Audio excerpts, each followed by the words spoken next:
Uh,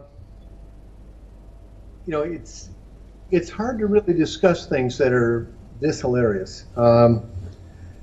Venezuela got into the narcotics business about the same time the Colombian cartels developed. I was working down there at the time um, for an agency, and 77 through 79. The person who took over the drug business in Venezuela did so through a Texas bank called Texas Commerce Bank, which worked with the Bank of Venezuela under the U.S. friendly government down there.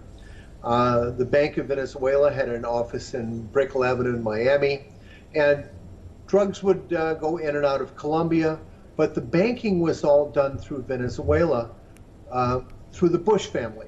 A president, and then another president, and in 1977, Jeb Bush, later to be governor of Florida, actually took over running that narcotics trafficking business, and then married the daughter of one of the largest Colombian drug lords.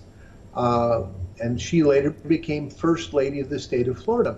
The narcotics business in that area, Venezuela is not a producer of narcotics, not significantly. It's always been Colombia, Bolivia, Peru. And Venezuela was a banking center for narcotics only when it was closely related to the U.S.